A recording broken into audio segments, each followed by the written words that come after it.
Monsieur le Président, je vous ai suivi, vous avez dit que la réflexion autour du changement ou de la révision de la Constitution ne peut pas être interdite. Sortons de la réflexion parce que votre camp a déjà pris une position, je peux même dire officielle. Pour votre camp, vous n'avez plus des mandats, mais plutôt des missions. Monsieur le Président de la République, serez-vous tenté de toucher aux fruits interdits du troisième mandat, parce que vous êtes censé ne plus être au pouvoir après 2028. Merci. Oui. Bon, d'abord, Monsieur Pascal Moulegua, lorsque vous venez dans un débat sérieux, il ne faut pas amener les slogans. C'est tout à fait normal. Vous voyez, en campagne électorale, tout le monde il est beau, tout le monde il est gentil. C'est un peu ce qui se passe aussi. Mes partisans, c'est tout à fait normal qu'ils vantent et qu'ils amènent leurs arguments avec des slogans. Ne prenons pas ça en compte. Ne prenons pas ça en compte, c'est vraiment de l'ordre de la distraction, du débat, en fait. Mais revenons sur ce que vous avez dit. Moi, je crois qu'il y a à la fois une question qu'il faut se poser et une autre chose qu'il ne faut pas faire. La question qu'il faut se poser, c'est celle de savoir, avons-nous le droit, oui ou non, de nous pencher sur notre Constitution et de l'examiner pour voir si elle entre bel et bien en ligne de compte de nos visions. Vous savez, M. Moulegua, en politique, il y a deux catégories. Il y a les hommes politiques, femmes politiques, et les hommes d'État, femmes d'État. Connaissez-vous la différence entre les deux? L'homme politique pense aux prochaines élections, l'homme d'État pense aux prochaines générations.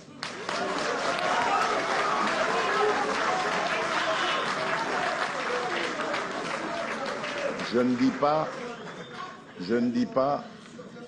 vous laisse définir dans quelle catégorie je suis. Mais ce que je veux vous dire simplement, c'est que la responsabilité que les Congolais m'ont confiée n'est pas de m'arrêter à ce que je vais faire pendant le mandat. C'est d'aussi regarder les générations à venir. Qu'est-ce que je vais préparer pour eux, sans forcément être là, mais qu'est-ce que je vais préparer pour mon successeur? Qu'est-ce que je vais faire pour que celui qui va me succéder ou celle qui va me succéder ait aussi la facilité? Parce que moi, je vous dis, moi, je me mettrai à la disposition de mon successeur.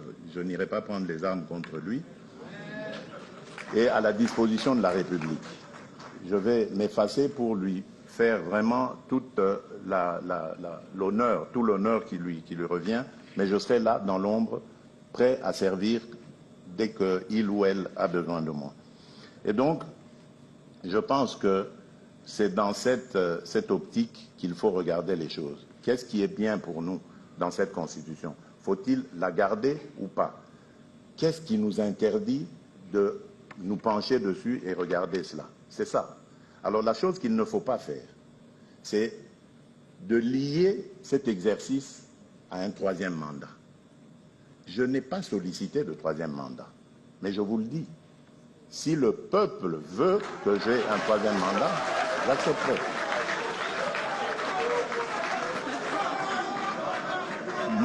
Mon problème,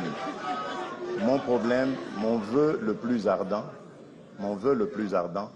est que cette République recouvre sa stabilité, recouvre sa dignité et que l'on mette la République démocratique du Congo sur de bons rails.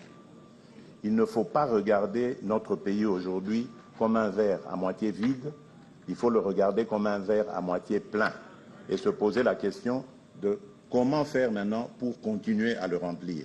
Parce qu'aujourd'hui, nous avons réussi à sortir le Congo du trou noir dans lequel il était. Aujourd'hui, on parle du Congo partout dans le monde. Et ce n'est pas nous, Congolais, qui le disons. Ce sont les étrangers, on les entend, ils disent le Congo est de retour sur la scène internationale. Et d'ailleurs, notre participation, par exemple, au Conseil de sécurité, tout ça démontre que nous jouons aujourd'hui un rôle actif. Nous sommes dans beaucoup de forats. On m'a reproché cela en disant que je voyage, mais vous voyez que ce n'était pas des voyages de villégiature, c'était plutôt des voyages nécessaires. Et moi, je ne demande qu'à rester dans mon pays et à vivre heureux auprès des miens. Donc, oui, moi, je suis pour l'analyse, prendre des experts qui vont étudier cette Constitution parce qu'il y a beaucoup de difficultés à cela. Et cela ne doit pas être lié à un troisième mandat quelconque. Je serais heureux de terminer mes 2 mandats en laissant ce pays sur de bons rails, surtout en lui léguant la paix. Mais si les Congolais me demandent de revenir au front, je suis à leur disposition tant que Dieu me donnera l'énergie nécessaire.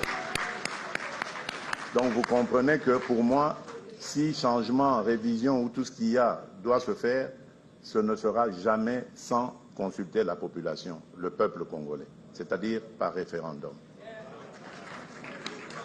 Merci, Excellence.